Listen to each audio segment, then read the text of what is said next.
Bonjour à tous et bienvenue pour cette nouvelle vidéo. Je suis super content de la faire. Désolée, j'ai un petit peu lâché le rythme. Ça fait un mois que j'en ai pas sorti, un mois et demi. J'en avais un petit peu marre, mais là, je reprends et je redeviens régulier.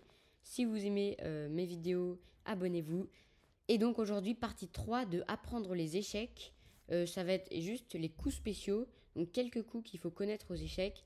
Mais ça va être super rapide. Et ensuite, vous saurez tout. C'est la dernière vidéo pour apprendre les échecs. Essayez de ne pas vous endormir. Et c'est parti. Donc le premier coup, c'est le roc. Et je parle pas de celui-là. Dans cette situation, le roi et la tour sont ici, disposés normalement. Et quand je clique sur mon roi, il me propose d'aller sur cette case et d'aller sur cette case. Normal, c'est le déplacement du roi. Mais pourquoi il me propose d'aller sur cette case ou sur celle-là? Et normalement, en roi, ça avance pas de 2 ou de 3 cases. Et c'est ça le coup spécial dont je veux vous parler, c'est le roc. En gros, ça marche aussi avec cette tour-là.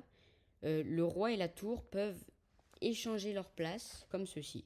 Donc pour l'effectuer, le roi va effectuer un déplacement de 2 cases vers la tour. Donc, et ça marche aussi pour celle-là. Hein.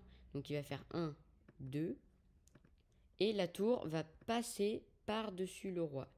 Donc ça va donner cela. À quoi ça sert de roquer Ça sert tout simplement à se protéger dans la partie.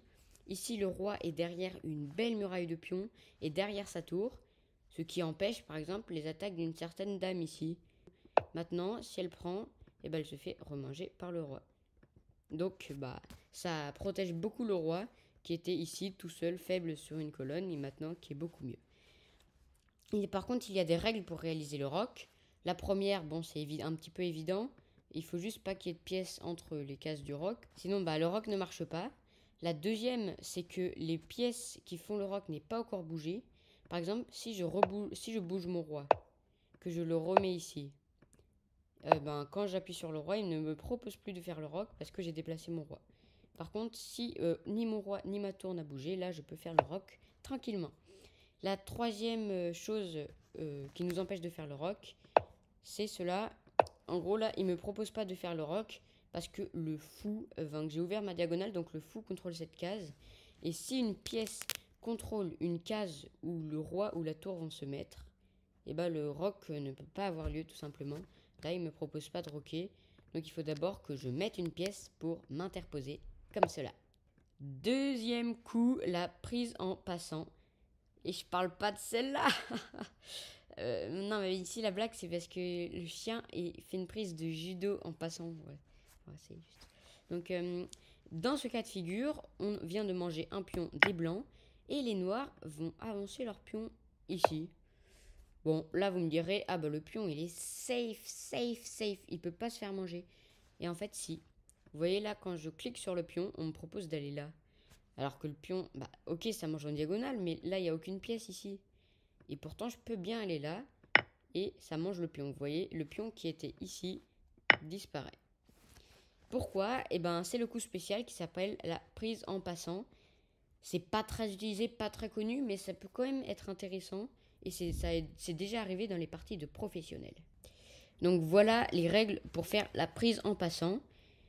Il faut tout simplement qu'il y ait un pion qui est avancé de 2 cases.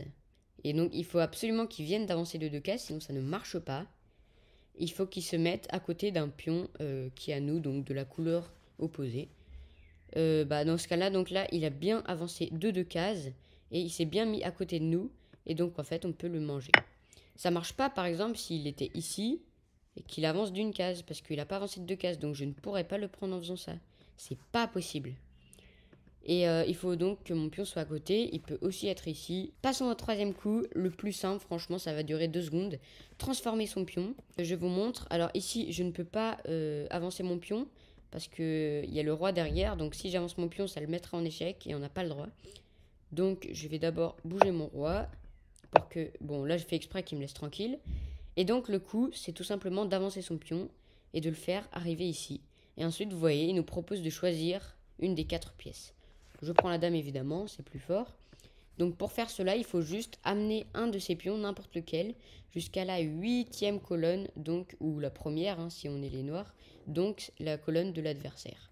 Bon, évidemment, je vous conseille de prendre une dame dans la plupart des cas, sauf si c'est un cavalier, des fois ça peut... Mais vraiment, dans la plupart des cas, prenez une dame. Et donc là, ça vous sert tout simplement à avoir un avantage matériel, parce que là, il a qu'une tour, donc il va forcément perdre si on joue bien. Voilà, c'est la fin de ma vidéo. J'espère que ça vous aura plu. Je reprends le rythme là, donc n'hésitez pas à vous abonner ou à liker, ça me ferait super plaisir, vraiment.